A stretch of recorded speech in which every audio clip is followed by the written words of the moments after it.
Fala galera, boa noite, beleza? Tudo bem com vocês? Nosso vídeo de hoje é sobre Tiago, capítulo 2. Estamos no capítulo 2 da carta de Tiago. Muito interessante, espero que vocês estejam gostando. Continue acompanhando que este livro nos reserva grandes coisas. O capítulo 2 do livro de Tiago, ele tem duas divisões.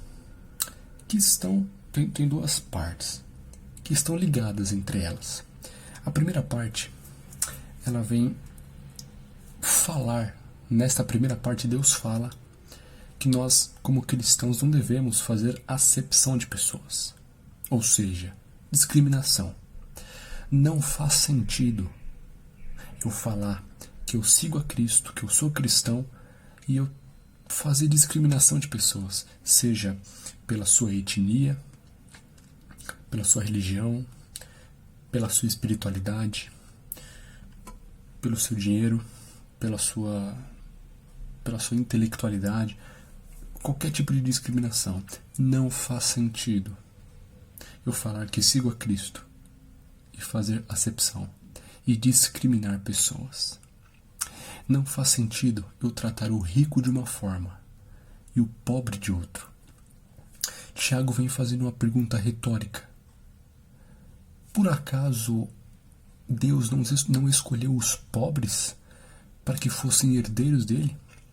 O favor de Deus não é para com os pobres, tanto os pobres fisicamente e economicamente, quanto os pobres espirituais. Aqueles que não conseguem. Nós temos exemplos de pessoas pobres que foram escolhidas por Deus. Jesus nasceu em um ambiente pobre. Maria e José eram pobres. Davi também não era tudo isso. Tantos e tantos exemplos de personagens bíblicos que não eram milionários, que não eram, que eram humildes e foram escolhidos pelo Senhor. Na questão dos pobres espirituais, veja o que Jesus disse em Mateus 5,3. Pausa o vídeo, abre sua Bíblia em Mateus 5,3. Veja como que Cristo trata os pobres econômicos, os pobres de espírito. Na Bíblia a gente encontra muitas passagens onde Deus mostra o seu cuidado para com os pobres. E Tiago então fala dos pobres. Que sentido faz eu tratar o rico de uma forma e o pobre de outra? Primeiro, porque eu falo que sou cristão, que sigo a Cristo. Segundo, porque os pobres são aqueles que têm o favor de Deus, que têm o favor de Cristo. Então pensa o negócio. Você é discípulo de Jesus, certo? Certo. Então, o meu Senhor, que é Jesus, faz questão de cuidar dos pobres econômicos, financeiros e espirituais também. Então o meu Senhor favorece os pobres, veio pelos pobres, para ajudar os pobres. Agora eu, que sou discípulo dele, odeio os pobres, trato mal os pobres. Como que eu vou tratar mal aqueles que o meu Senhor favorece? Não faz sentido. Não faz sentido. Se eu falo que amo o próximo, só que o meu próximo não é todo mundo, é aqueles que eu quero, eu estou pecando. Se eu guardo toda a lei, mas eu faço acepção de pessoas, eu discrimino, eu tenho preconceitos, eu estou pecando. E a minha guarda da lei, ela é inútil. Totalmente inútil. Se eu guardo toda a lei e tropeço em um aspecto, estou pecando.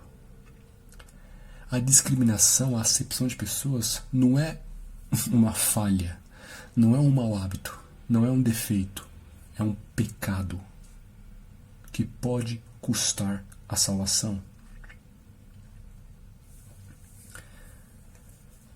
No final de Tiago, ele vai dizer que O juízo, primeiro ele fala para que a gente lembre do juízo que há de vir. E que esse juízo será sem misericórdia, se a nossa vida for sem misericórdia. E logo em seguida, Tiago vem dizendo que a fé sem obras é morta. As obras são essenciais para o cristão, não para dar a salvação para ele, mas para mostrar a fé que ele tem. Um corpo sem fôlego de vida não tem vida. A fé sem obras não há salvação. Uma fé que não se manifeste através das obras é inútil. Não é a fé que Deus quer. Não é a fé que Deus pediu. No capítulo 1 de Tiago, ele vem falando que a religião pura, que agrada a Deus, é aquela que ama, que ajuda as viúvas, os órfãos, que ajuda os necessitados. Essa é a verdadeira religião para Deus. As obras são essenciais para o cristão, porque a fé se mostra através das obras. A fé se consuma através das obras. Tiago não está dizendo que você precisa fazer coisas para se salvar, mas as obras são resultado da salvação. Eu fui salvo pela fé. Só que, se essa fé for verdadeira, automaticamente ela levará a boas obras. Automaticamente ela fará com que boas obras sejam manifestadas.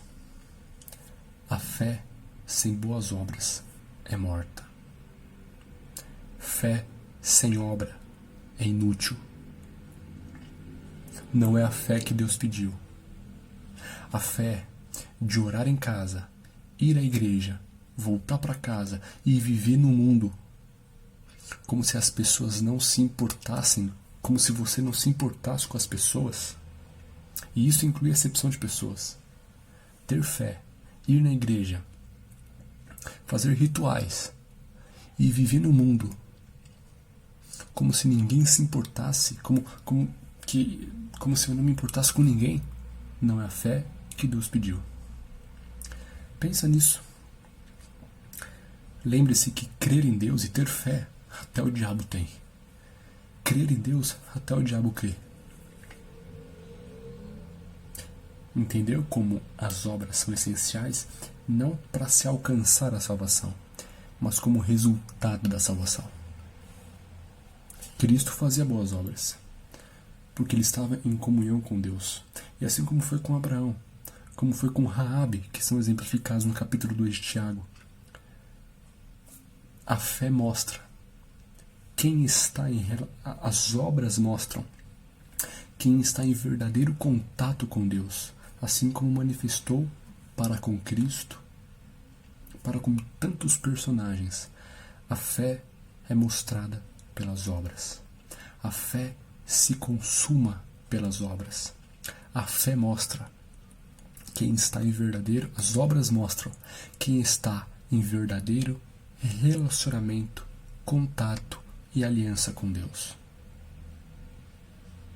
Se a sua fé não produz boas obras, reveja. E que a nossa oração seja para que a nossa fé se manifeste em frutos. Lembre-se, pelos seus frutos o conhecereis. Vamos orar? Pai, ajuda a gente a tratarmos a todos de forma igual, como Cristo tratou e trata. E por favor, que a nossa fé se manifeste através de boas obras, não para comprar a salvação, mas como resultado do reino que a gente aceitou. Ajuda-nos, Pai. Atua por meio de nós e que o caráter de Cristo se manifeste em nós. Oramos em nome de Jesus, suplicando perdão dos nossos pecados. Em nome dele, em nome de Jesus nós oramos. Amém. Que você mande esse vídeo aí, compartilhe o vídeo, curta, segue no YouTube, Instagram, Facebook, tá bom? Que você tenha aí um excelente finalzinho de semana, que Deus te abençoe e que sejamos filhos da luz.